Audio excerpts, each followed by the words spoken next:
को बाबा साहब अम्बेडकर की अपमान नहीं सहेंगे, बाबा साहब अम्बेडकर की अपमान नहीं सहेंगे।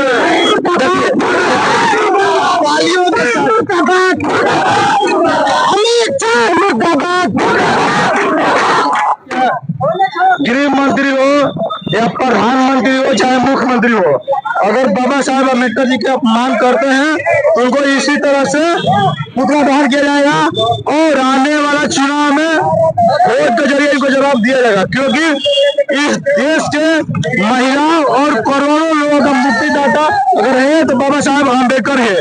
अगर हमें पढ़ने का भी अधिकार मिला तो बाबा साहब अम्बेडकर की वजह से मिला है। अगर अमित शाह जिस पद पर है उस पद पर बाबा साहब अम्बेडकर की बदौलत है, लेकिन जिस तरीके से बाबा साहब की अपमान किया गया है अमित शाह के द्वारा, यह बिल्कुल बर्दाश्त नहीं किया जाएगा और इनको स्वर्ग में जाना था अमित शाह को। तो हमने तो जो बाबा साहब के चरणों में आता है उनको मुक्ति मिलता है और स्वर्ग मिलता है, तो अमित शाह को स्वर्ग में जाना है तो बाबा साहब के चरणों में लेकर चलो और इनको वहीं पर दहन दाह संस्कार करो ताकि इनको स्वर्ग मिल जाओ। अब इनको स्वर्ग मिल गया, स्वर्ग मिल गया, स्वर्ग मिल गया। लेकिन ऊपर के भगवान के नाम लेने से स्वर्ग मिलता है, अब आप अम्बेडकर के चरणों में फूकने से आप लोग बता रहे हैं स्वर्ग मिलता है। भैया आप बताओ कि अगर भगवान से ही स्वर्ग मिलता तो जब ये देश गुलाम था उस समय भगवान कहाँ थे? इस देश को चलाने के लिए एक सुंदर संविधान की जरूरत था, और भगवान कहाँ थे? इस देश के जो महिलाओं को पढ़ने का अधिकार नहीं था, कान ढकने का अधिकार नहीं था, घर से बाहर निकलने का अधिकार नहीं था, उस समय भगवान कहाँ थे? हमें पढ़ने का अधिकार नहीं मिला था, वो भगवान कहाँ थे? जो पानी भी पी रहे हैं वो बाबा साहब अम्बेडकर की बदौलत मिल रहे हैं पानी पीने को, भगवान कहाँ थे?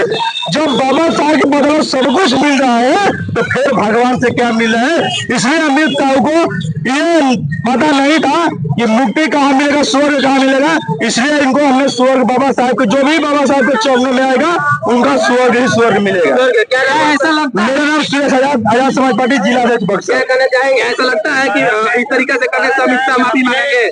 बिल्कुल अमित शाह को माफी मांगना होगा। अगर अमित शाह माफी नहीं मांगते हैं तो बाबा साहब अम्बेडकर जी का मानने वाले देश में करोड़ों लोग हैं, आने वाला चुनाव में अमित शाह को अपने वोट के माध्यम से इनको सबक सिखाया जाएगा। इनको घमंड हो गया है, तो मैं बता दूं कि कांग्रेस भैया ज्यादा दिन नहीं रहा, कांग्रेस का भी घमंड था तो कांग्रेस का भी ज्यादा दिन नहीं रहा, अमित शाह भी का घमंड है तो भी ज्यादा दिन नहीं टिकेगा। आने वाले चुनाव में इनको सबक सिखाया जाएगा। बाबा साहब को मानने वाले करोड़ों लोग हैं, बाबा साहब के वंशजों में गुस्सा है और ये गुस्सा चुनाव में इनको निकाला जाएगा। आप लोगों ने जिस तरीका से अमित शाह की जो है अर्थी को दहन किया, आप देखिए, सबसे पहले तो मैं आपके चैनल के माध्यम से जितने भी दर्शक हैं उनको धन्यवाद देना चाहूंगा। और जिस प्रकार से आप देखिए कल का न्यूज कि अमित शाह जी ने संसद भवन में जा करके और ये अम्बेडकर जी का अपमान किया, अम्बेडकर नाम से संबोधित किया और बोले कि भगवान भगवान, जितना नाम अम्बेडकर का लोग ले रहे हैं उतना नाम भगवान का लिए होते तो ये लोग स्वर्ग में चले गए। ये तो सही ना है जी कि जितना भगवान का आप नाम लेंगे तो स्वर्ग में चला जाएंगे? कैसे सही है महाराज? मैं आपसे सवाल कर रहा हूँ कि जिंदा आदमी कभी स्वर्ग में गया नहीं और मरा हुआ आदमी स्वर्ग से वापस नहीं आया, तो स्वर्ग का उनको पता कौन दे दिया? तो क्या आप लोग अम्बेडकर जी को भगवान मानते हैं कि आखिर अम्बेडकर जी के सामने जो है अमित शाह को आप लोग भगवान? आप किस तरीके से बतिया रहे हैं महाराज? अम्बेडकर जी को भगवान में तुलना कर दिए। अम्बेडकर जी भगवानों का गॉड फादर है। जितने भी इस धरती पे जो लोग भगवान मानते हैं उनका गॉड फादर है। आप एक भी इस इंडिया में देवी देवता या जो भी दिखा दीजिए जो किसी भी इंसान का मुक्ति दिए हो। और आपको मैं बता दूं कि अम्बेडकर जी एक ऐसे व्यक्ति हैं जो इंडिया ही नहीं पूरे विश्व के लोगों को मुक्ति देने का काम किया है। SC ST OBC मिनोरिटी के जितने भी लोग हैं उनका मुक्ति मिला है, तो ये अम्बेडकर जी का देन है। क्या आपको क्या लगता है जिस तरीका से आप लोग दहन कर रहे हैं, पुतला दहन कर रहे हैं, तो क्या अमित शाह माफी मांगेंगे? देखिए, अमित शाह जी को तो माफी मांगना ही होगा। यदि वो माफी नहीं मांगते हैं, आज तो हम लोग ये उनका पुतला जलाए हुए हैं और इस तरह से वो लोग टिप्पणी करते रहेंगे तो उनको जूता से मारने का काम करेंगे भीम आर्मी आजाद समाज पार्टी। क्या नाम? मेरा नाम पप्पू काटने वाला भीम आर्मी आजाद समाज पार्टी उप जिला अध्यक्ष। क्या कहिएगा सर जिस तरीका से यहाँ पे अमित शाह का जो है पुतला दहन किया गया? व्यक्ति थे, ये तो अपमान कर रहे हैं। जिस अधिकार से अमित शाह गृह मंत्री बना है, उसी अधिकार को अपमान कर रहे हैं, बाबा साहब को अपमान कर रहे हैं। ये तो बहुत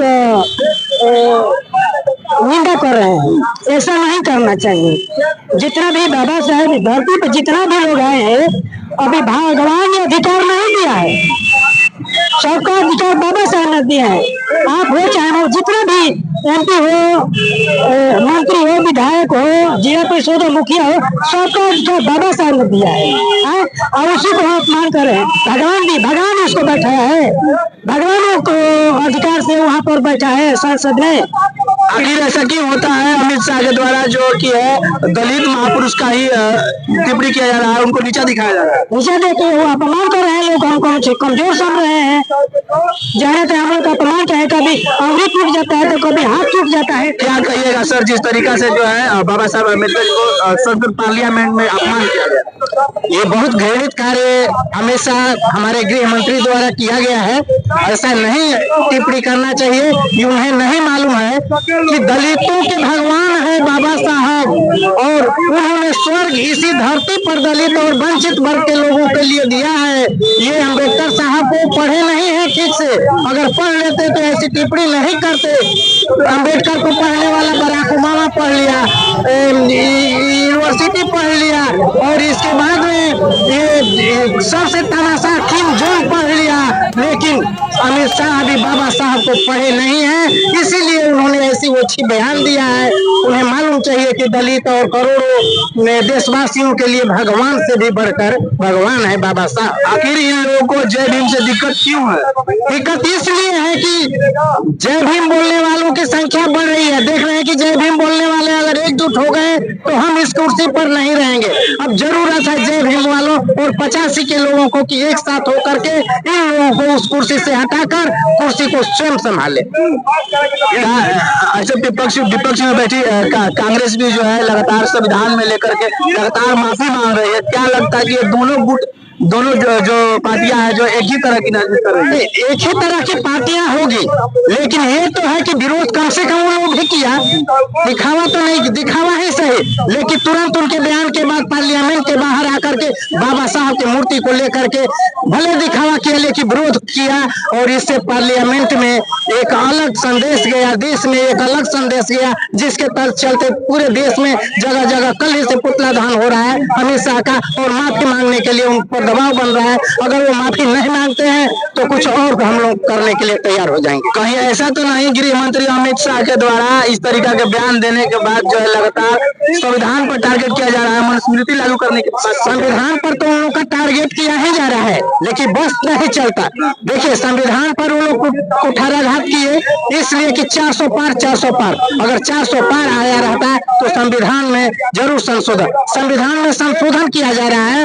ये सरकारें करती हैं, लेकिन मेन उसके प्रस्तावना को नहीं बदला जा सकता है, जो कि सामाजिक और न्याय पर आधारित है। इसको नहीं बदल सकते हैं जब तक से पूर्ण बहुमत उनको नहीं मिलेगा। तो कभी उनको पूर्ण बहुमत हमारा ऐसा तो नहीं कि मनुस्मृति को लागू करने के लिए मन में होगा, लेकिन वो खुल करके नहीं कर सकते हैं। मन में रखे होंगे, और उनका ये हिंदू राष्ट्र का लोग लेकर के चल रहे हैं, लेकिन ये असंभव है हिंदू राष्ट्र बनना, और ये उसका समर्थन करते होंगे। क्या नाम हुआ सर? हीरालाल राम, पूर्व अध्यक्ष अनुसूचित जाति जनजाति कर्मचारी संघ, सेवानिवृत्त ऑडिटर से हैं, और